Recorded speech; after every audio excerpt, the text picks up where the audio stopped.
Hello friends, मैं राठौर आपको अपने चैनल जीएस भाई राठौर में स्वागत करता हूं। और आज हम देखने वाले हैं सामान्य विज्ञान के 20 महत्वपूर्ण प्रश्नों को जो आगामी जेएसएससी एवं एसएससी के सभी एग्ज़ामों में पूछे जाने की काफ़ी संभावना है। और ये जो आपको जो 20 प्रश्न आज मैं जो आपके सामने जो लिया हूँ, ये दिन प्रतिदिन से संबंधित घटनाओं एवं उपयोग पर आधारित है। जैसा कि आजकल आज जेएसएससी में खास करके ये ट्रेंड रहा है कि वो दिन प्रतिदिन से संबंधित प्रश्नों पर काफ़ी जोर देता है। तो देर न करते हुए आज हम शुरू करते हैं। और इस इन सभी 20 प्रश्नों को का उत्तर देकर आप अपने वर्तमान में आपकी तैयारी कैसी है, इस पर भी आप लोग अपने तैयारी को देख सकते हैं। तो देर न करते हुए शुरू करते हैं। आज का पहला प्रश्न लेते हैं। इनमें से कौन सा एक बेरंग, बेस्वाद और गंधहीन पदार्थ है जो सभी प्रकार के जीवन के लिए आवश्यक है? आपका ऑप्शन है ऑक्सीजन, पानी, वायु या कार्बन। तो इसका राइट आंसर है पानी।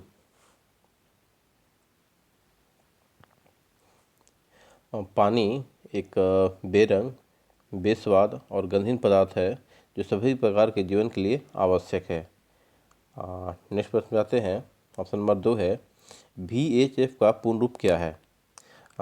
VHF को ऐसे इंग्लिश में इसे वेरी हाई फ्रिक्वेंसी कहते हैं। तो आपके पास ऑप्शन है बहुत भारी आवृत्ति, बहुत उच्च आवृत्ति, चर उच्च आवृत्ति या बहुत ही उच्च आवृत्ति। तो इसका जो राइट आंसर है वो है आपका ऑप्शन नंबर 2, बहुत ही उच्च आवृत्ति। वेरी हाई फ्रीक्वेंसी जनरली आपके वायरलेस या रेडियो के जो रेंज होते हैं उसमें VHF वेरी हाई फ्रीक्वेंसी का उपयोग होता है। चलिए नेक्स्ट प्रश्न पे आते हैं। मानव शरीर में सबसे बड़ी ग्रंथि कौन सी है? आपके ऑप्शन है थायराइड, जिगर, अग्नाशय या पिट्यूटरी। ठीक है, तो इसका राइट जो आंसर है ये है अग्नाशय। मानव शरीर की सबसे बड़ी ग्रंथि अग्नाशय है। ठीक है, चलिए नेक्स्ट प्रश्न पे आते हैं। लेंस की ऑप्टिकल शक्ति के मापने की विधि को क्या कहा जाता है? लेंस की ऑप्टिकल शक्ति के मापने की विधि को क्या कहा जाता है? आपके ऑप्शन है मिलीमीटर, सेंटीमीटर, डिप्टी या डायोप्टर। तो लेंस की शक्ति की जो मापने की जो यूनिट है उसे डायोप्टर कहा जाता है। चलिए नेक्स्ट प्रश्न लेते हैं। परमाणु नाभि की खोज किसने की? आपके ऑप्शन है Ernest Rutherford, Robert Brown, Theodore Schwann या मैथियस जैकब। तो परमाणु नाभि की खोज ये जो है ये अर्नेस्ट रदरफोर्ड के द्वारा की गई थी। चलिए नेक्स्ट प्रश्न पे आते हैं। जंग को रोकने के लिए स्टील या लोहे के लिए एक सुरक्षात्मक कोटिंग लगाने की प्रक्रिया को क्या कहा जाता है? आपके ऑप्शन है गैल्वेनीकरण, घनीवन, काला करना या पैसिवेशन। तो जंग को रोकने के लिए स्टील या लोहे के लिए एक सुरक्षात्मक कोटिंग लगाने की प्रक्रिया को गैल्वेनीकरण कहते हैं। गैल्वेनीकरण। चलिए नेक्स्ट ऑप्शन क्वेश्चन पे आते हैं फ्रेंड्स। क्वेश्चन नंबर 7 है कौन सी रासायनिक प्रक्रिया है जिसमें एक पदार्थ ऑक्सीजन के साथ तेजी से प्रतिक्रिया करता है और ऊष्मा उत्पन्न करता है? आपका ऑप्शन है ज्वलन, ऑक्सीकरण, उत्प्रेरक या दहन। तो इसका राइट आंसर है दहन। रासायनिक प्रक्रिया जिसमें एक पदार्थ ऑक्सीजन के साथ तेजी से प्रतिक्रिया करता है, ऊष्मा उत्पन्न करता है, उसे दहन कहते हैं। नेक्स्ट प्रश्न है धरती की स्थिति और उसकी संरचना का अध्ययन को क्या कहा जाता है? आपके ऑप्शन है भूगर्भ शास्त्र, नेफ्रोलॉजी, मिट्टी संबंधी विद्या या वायरोलॉजी। आपके इसका राइट आंसर है ऑप्शन नंबर ए। धरती की स्थिति और उसकी संरचना के अध्ययन को भूगर्भशास्त्र कहा जाता है। आप नेक्स्ट प्रश्न पे आते हैं। क्वेश्चन नंबर 9 है, किस तापमान पर सभी पदार्थों में शून्य थर्मल ऊर्जा होती है?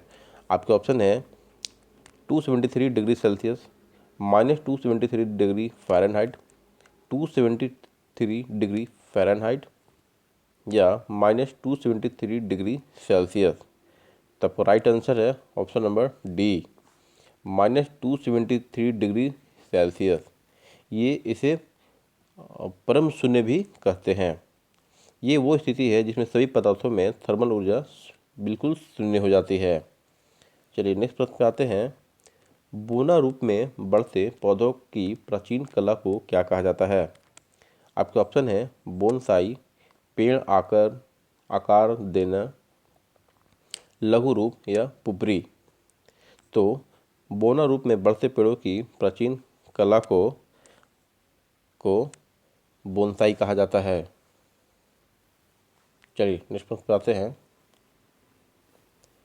निम्नलिखित में से क्या ऑक्सीजन के साथ प्रतिक्रिया नहीं करता? आपका ऑप्शन है हीलियम, बेरियम, क्रोमियम या इंडियम। आप इसका राइट आंसर है option number A, helium. Oxygen के साथ में निम्नलिखित में से जो पदार्थ जो ऑक्सीजन के साथ प्रतिक्रिया नहीं करता वो है हीलियम। हीलियम ऑक्सीजन के साथ प्रतिक्रिया नहीं करता है। चलिए नेक्स्ट प्रश्न पे आते हैं। चेचक की वैक्सीन की अग्रणी कौन है?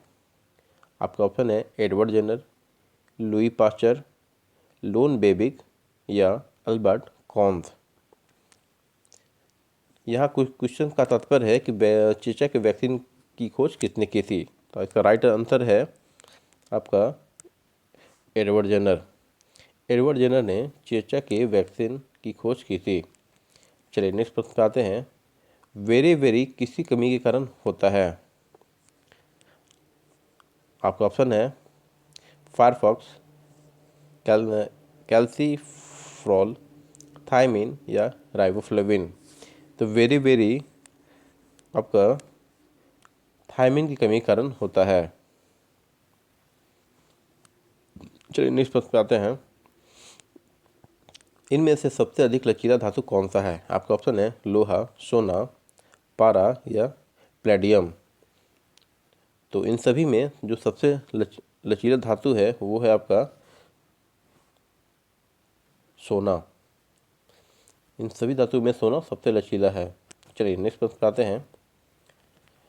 जब 3D छवियों का प्रक्षेपण 2D सतहों पर किया जाता है तो उसे क्या कहा जाता है? आपका ऑप्शन है होलोग्राम, होलोग्राफ, हेलो मार्क या हेलो इमेज। तो इसका राइट आंसर है आपका option number A, hologram. 3D छवियों का प्रक्षेपण 2D सतह पर किया जाता है तो उसे होलोग्राम कहते हैं। चलिए नेक्स्ट प्रश्न पे आते हैं।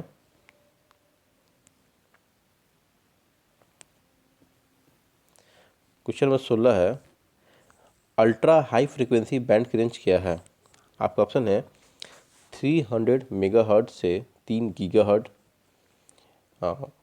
49 से 108 मेगाहर्ट्ज, 900 से 952 मेगाहर्ट्ज, 30 मेगाहर्ट्ज से 300 मेगाहर्ट्ज। तो आपका इसका राइट आंसर है ऑप्शन नंबर ए, 300 मेगाहर्ट्ज से 3 गीगाहर्ट्ज। चलिए नेक्स्ट प्रश्न पे आते हैं।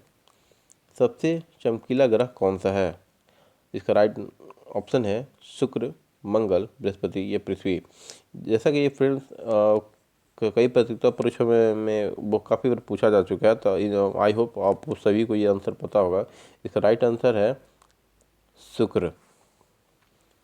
सबसे चमकीला ग्रह शुक्र है, जिसे सुबह या शाम का तारा भी कहते हैं। नेक्स्ट प्रश्न है, कीड़े के अध्ययन को क्या कहा जाता है? पक्षी विज्ञान, जल विज्ञान, कीट विज्ञान या जीव विज्ञान। कीड़े के अध्ययन को कीट विज्ञान कहा जाता है। चलिए नेक्स्ट प्रश्न पे आते हैं। किसी अन्य जीव पर जीवित रहने वाला एक जीव को क्या कहा जाता है? आपके आपके ऑप्शन है सूक्ष्मजीव,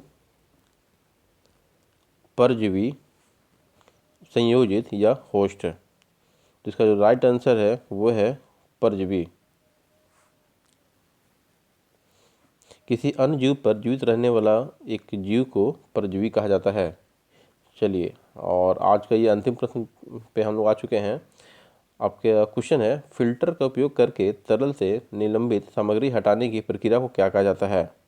क्वेश्चन मैं रिपीट करता हूँ, फिल्टर का उपयोग करके तरल से निलंबित सामग्री हटाने की प्रक्रिया को क्या कहा जाता है। आपका ऑप्शन है उबालना, ऊर्ध्वपातक, बुवाई या निस्पंदन।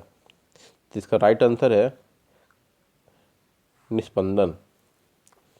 फिल्टर का उपयोग करके तरल से निलंबित सामग्री हटाने की प्रक्रिया को निस्पंदन कहा जाता है।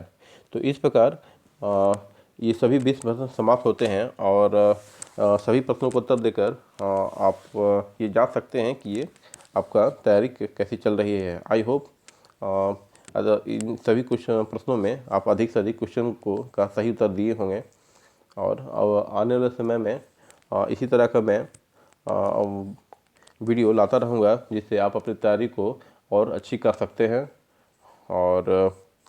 और ये सभी प्रश्न मैं जेएसएससी या अन्य प्रतियोगी परीक्षाओं में पूछे गए प्रश्नों को लिया हूँ और आई होप, मैं आशा करता हूँ कि ये सभी प्रश्न आपको तैयारी को और बेहतर करने में मदद करेंगे। तो आई होप कि आपका आने वाले सभी एग्ज़ाम में इन प्रश्नों के मदद से काफ़ी सहयोग मिले और आपको आने वाला फ्यूचर काफ़ी ब्राइट हो। तो अगर आप इस चैनल पर नए हैं तो इस चैनल को लाइक कीजिए, सब्सक्राइब कीजिए और शेयर कीजिए। और मैं आपके आने वाले आप सभी को आपके आने वाले परीक्षाओं के लिए ढेर सारी शुभकामनाएं देता हूँ। धन्यवाद।